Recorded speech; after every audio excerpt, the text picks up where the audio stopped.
নমস্কার বন্ধুরা, তো আজকে আমি রেসিপিটা নিয়ে হাজির হয়েছি। সেটা হলো বাঁধাকপি রেসিপি। আজকে বাঁধাকপি তরকারি নয়, বাঁধাকপিটা কেটে অন্য রেসিপি বানিয়েছি। সেটা হলো বাঁধাকপিটাকে কাঁচা সরু সরু করে ভালো করে কেটে নিয়ে তাতে বেসন আর লঙ্কা দিয়ে নুন দিয়ে পরিমাণ মতো নুন দিয়ে ভালো করে মেখে নিয়েছি। এই চপের মতো আকার করে নিয়েছি, পাতলা হবে না। বেসনটা দিয়ে এরকম চপের মতো গোল গোল ধরনের বানিয়ে নিতে হবে হাতে করে করে।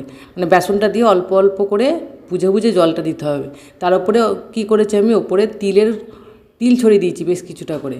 তো জিনিসটা টেস্টি হবে বলে এটা আমি দেখেছিলাম এক জায়গায় রেসিপিটা, ওই জন্য বানালাম। ভীষণ টেস্টি হয়েছে খেতে। ভালো করে মুচমুচি করে ভেজে নিয়েছি। এটা গরম ভাতের সাথে দারুণ যায়। সন্ধেবেলায় চপ মুড়ি যেমন আমরা খাই সেরকমও ভীষণ ভালো যায়। একটুখানি ভেঙে দেখি, এইসবে না বালা এখনও গরম আছে কিন্তু এতটাই মুচমুচে হয়েছে যে ভাঙলাম। একটুখানি টেস্ট করে দেখি, মুখে মানে সামলাতে পারছি না লোভটা গরম গরম। তো একটুখানি মুখে দিলাম, ওই জন্য আমি কেমন টেস্ট হয়েছে খেতে।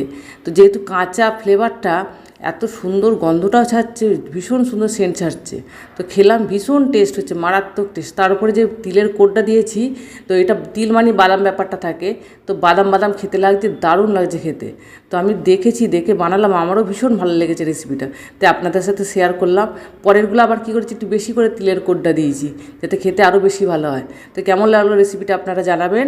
আজ তাহলে আসি, আমার রেসিপি তৈরি হয়ে গেছে, এবার গরম গরম সবাই মিলে খাবো। টাটা, দেখা হবে পরের ভিডিওতে।